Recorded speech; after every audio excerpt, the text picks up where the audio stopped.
Bonjour à tous. Chers amis sur Twitter, vous êtes pratiquement plus de 40 000 à m'honorer de votre confiance depuis plusieurs années maintenant sur cette page Twitter. Et je vous ai promis de manière plus régulière d'organiser un certain nombre d'événements de communication en direct à partir de cette page Twitter en, en guise de reconnaissance envers votre attachement, votre fidélité aux informations, aux réflexions, aux analyses que je diffuse. Je voudrais réfléchir à haute voix pendant quelques minutes avec vous sur la question suivante. Monsieur Emmanuel Macron, président de la République française, a reçu hier, vendredi 4 septembre 2020, au Palais de l'Élysée, Monsieur Alassane Dramane Ouattara, président sortant de la République de Côte d'Ivoire. Mais hier, 4 septembre 2020, la France célébrait également les 150 ans de la République française. Alors, je voudrais m'interroger sur l'étrange coïncidence qui a consisté pour le président Emmanuel Macron, président de la République française,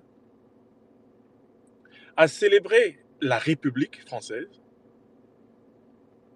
le jour même où il reçoit, dans le palais le plus symbolique, le plus emblématique de la République française, le palais de l'Élysée, le jour même où il reçoit précisément un chef d'État africain, Alassane Dramane Ouattara, qui est abonné depuis plusieurs années à la violation des principes républicains, des principes démocratiques, des principes de l'état de droit et à l'instauration d'une dictature sanglante au cœur de l'Afrique de l'Ouest. Alors, pour cela, commençons par rappeler ce qu'on entend par la République. Et qu'est-ce qui constitue ce qu'on peut appeler l'essence de la République française. Et intéressons-nous à la pratique politique de M. Alassane Dramane Ouattara, président sortant de la République de Côte d'Ivoire.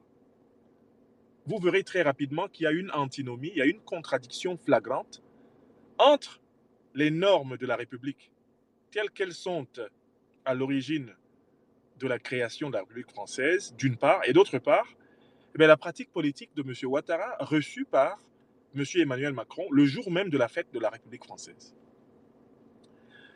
La République française, globalement, elle est née contre la tyrannie, donc contre la dictature. Elle est née contre le pouvoir héréditaire, c'est-à-dire la transmission du pouvoir d'État de père en fils. La République française est née contre la domination économique, c'est-à-dire le refus de mettre les moyens collectifs au service de la lutte contre la pauvreté, l'ignorance, de la lutte contre les incertitudes de la vie pour le plus grand nombre de la population. Je me résume, la République française, elle naît donc contre la monarchie. La République française naît contre la féodalité, le pouvoir héréditaire. La République française naît contre toutes les formes de barbarie, des plus puissants envers les plus faibles, contre la domination économique, contre la domination de classe. Voilà pourquoi les révolutionnaires qui ont fondé la République française ont aboli la monarchie, allant même jusqu'à trancher la tête du dernier roi ayant exercé le pouvoir en France, Louis XVI. Voilà pourquoi les révolutionnaires français ont aboli le privilège féodal, c'est-à-dire le fait que un certain nombre d'individus en France avaient droit à la jouissance des biens de la terre, à la jouissance des facilités de la terre, alors que l'écrasante majorité du peuple français, ce qu'on va appeler le tiers-État ou plutôt la plèbe, était asservie. La République a aboli l'usage de la force dans les rapports quotidiens entre les hommes en terre de France. Et pour que la République le fasse, elle a appliqué justement l'une de ces idées géniales qui avait été théorisée entre autres par Montesquieu, à savoir la séparation des pouvoirs de l'État. Pouvoir exécutif, pouvoir législatif, pouvoir judiciaire ont été séparés. L'équilibre des pouvoirs de l'État, donc le refus de laisser que l'État soit confisqué par l'exécutif, le président de la République par exemple, qu'il soit confisqué par le législatif, le Sénat ou l'Assemblée nationale, ou que l'État soit confisqué par les magistrats des tribunaux. C'est le deuxième principe républicain. Enfin, il y a un troisième principe qui est au fondement de la République, après le principe de la séparation des pouvoirs de l'État, le principe de l'équilibre des pouvoirs, il y a le principe du respect des contre-pouvoirs. Contre-pouvoirs issus de la société civile, contre-pouvoirs de la presse, dont la liberté va être l'une des conditions du progrès de l'État de droit et de la démocratie. Voilà donc les trois principes grâce auxquels la République française va créer une nouvelle civilisation politique dans laquelle sont pratiquées la liberté, l'égalité, la fraternité, qui sont au cœur de la devise de la République française. Car la liberté n'est possible que là où les pouvoirs ne sont pas concentrés entre les mains d'un seul, c'est-à-dire là où les pouvoirs de l'État sont séparés, contrairement aux monarques et aux despotes. La liberté n'est possible que là où les pouvoirs sont équilibrés, c'est-à-dire que l'exécutif n'écrase pas le législatif, n'écrase pas le judiciaire n'écrase pas le législatif et l'exécutif, le législatif n'écrase pas l'exécutif et le judiciaire. C'est cela qui produit la liberté des citoyens, parce que les citoyens ont toujours une voie de recours quand ils sont confrontés à un pouvoir. Et enfin, les contre-pouvoirs sont l'ultime garantie du pluralisme des sociétés démocratiques, des sociétés véritablement républicaines, parce que la presse, les associations peuvent toujours contribuer à animer le débat et à apporter un point de vue beaucoup plus riche et beaucoup plus varié sur les problèmes sociétaux. Voilà d'où vient la République. Et voilà ce que M. Emmanuel Macron, président de la République française, prétendait célébrer cette semaine. Il célébrait les 150 ans de la République française. Et même ce vendredi 4 septembre, toute la République française, en tout cas officielle, était encore bariolée des souvenirs de la lutte des citoyens français du passé, notamment ceux des 18e, 19e et début 20e siècle, pour l'instauration de la République. Alors, au même moment, M. Macron reçoit au palais de l'Élysée M. Alassane Dramane Ouattara, président de la République de Côte d'Ivoire. Qu'a fait Alassane Dramane Ouattara? Alassane Dramane Ouattara, qui est au terme de son deuxième mandat à la tête de la République de la Côte d'Ivoire, Alassane Ouattara a commencé par détruire la séparation des pouvoirs en Côte d'Ivoire.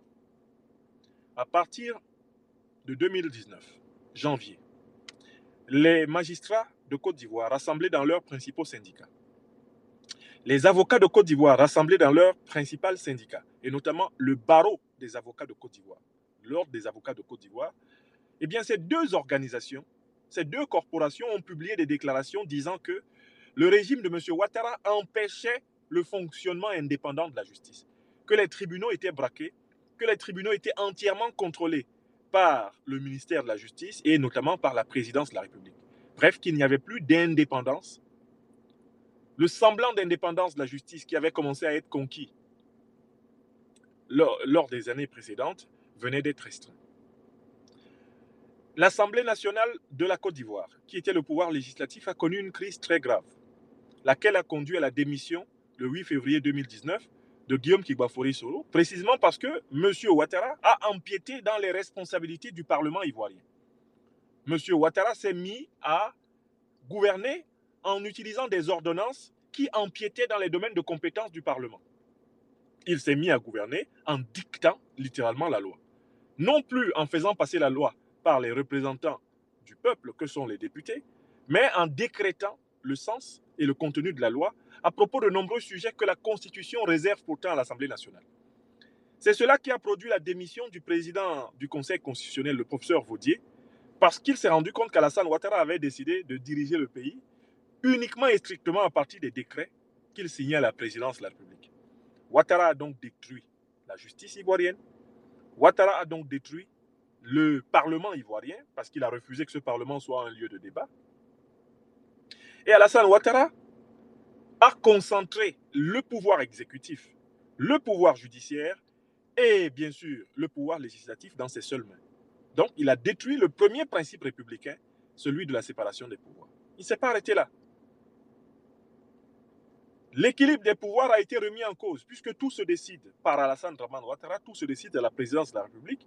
Et Alassane Ouattara a concentré le véritable gouvernement au niveau du secrétariat général de la présidence de la République.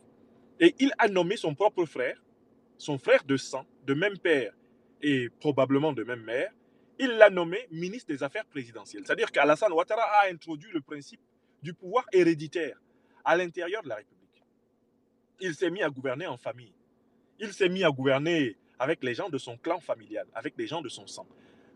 Donc, violation d'un deuxième principe qu'aucune république ne peut tolérer, dont aucune république ne peut tolérer la violation au monde, le fait que la république n'est pas l'espace du pouvoir héréditaire. Ouattara s'est mis à exercer le pouvoir en famille. Lui, sa femme, son frère, sa nièce, ses cousins, les alliés, les époux des membres de sa famille tiennent aujourd'hui l'essentiel des manettes financières, des manettes de décision de l'État de Côte d'Ivoire. Le même Alassane Ouattara a créé une milice parallèle à l'armée ivoirienne. On l'appelle la milice des Encagoulés. Elle est directement commandée par son frère Téné Birahim Ouattara, directement commandée par le préfet Traoré Vassiri qui travaille sous les ordres de son frère, et elle est cornaquée, entre autres, par M. Ahmed Bakayoko. 607 individus, 609 exactement, ont été dénombrés, prépositionnés sur le territoire national pour brimer les libertés. M. Ouattara a continué. Il est allé jusqu'à violer les articles 55 et 183 de la Constitution de la République de Côte d'Ivoire qui stipulent le principe de la limitation des mandats présidentiels à 2. M. Ouattara est président de la République depuis 2010. Il est à la fin de son deuxième mandat présidentiel, au 31 octobre 2020. Conformément à la loi de Côte d'Ivoire, M. Ouattara n'a plus le droit de se présenter à une élection présidentielle.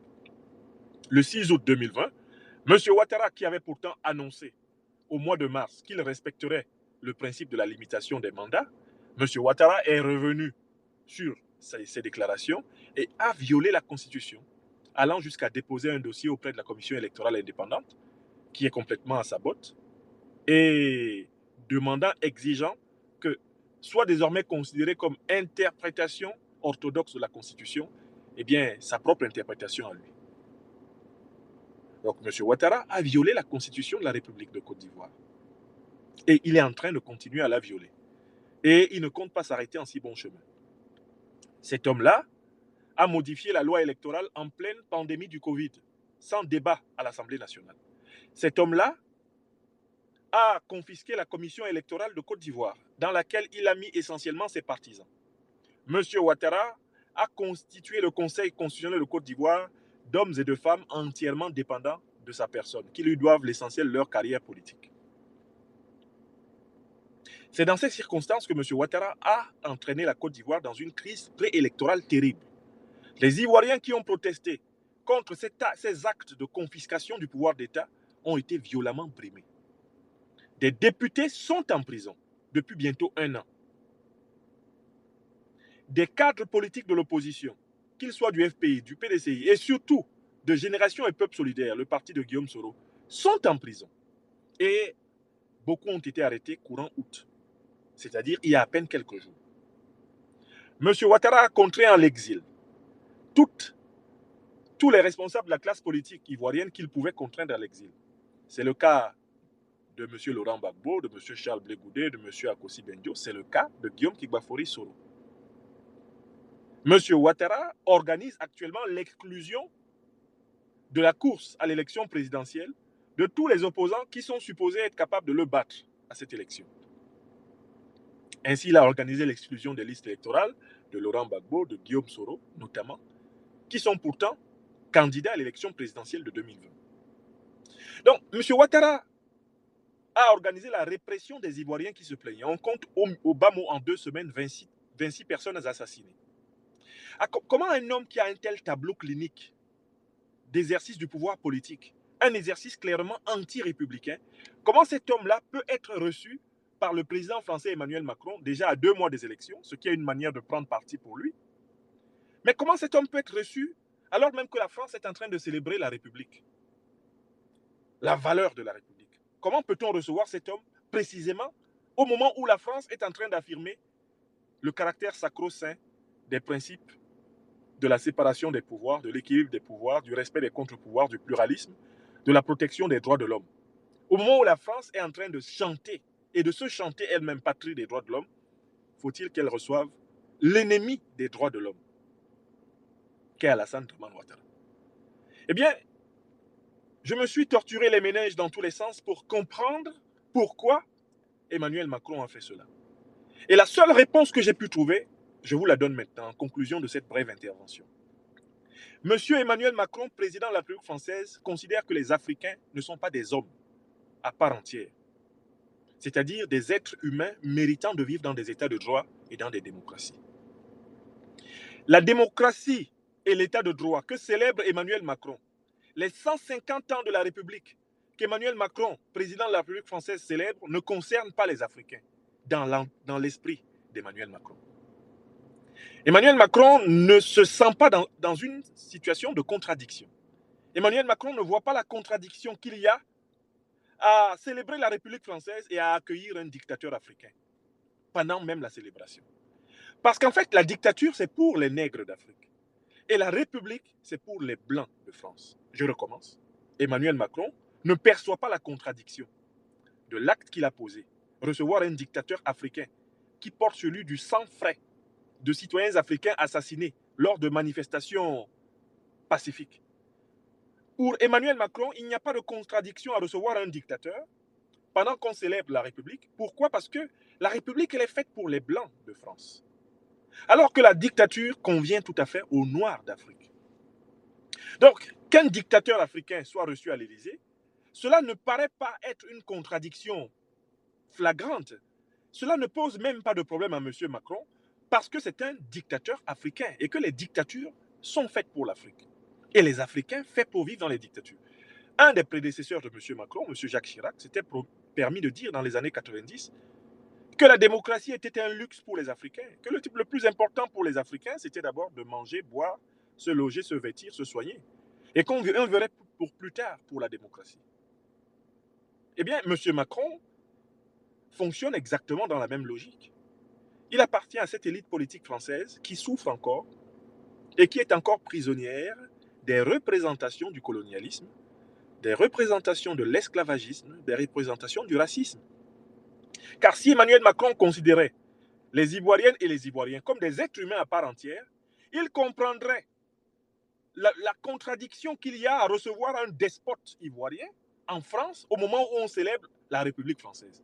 Mais c'est bien parce que M. Macron ne considère pas les Ivoiriennes et les Ivoiriens comme des êtres humains à part entière. Il les considère peut-être comme des êtres humains entièrement à part. C'est précisément pour cela qu'il peut recevoir le bourreau des Ivoiriens au moment même où il célèbre la liberté des Français. La liberté, selon Macron, est donc faite pour les Français, et en particulier pour les Français qui lui ressemblent, des Blancs de France.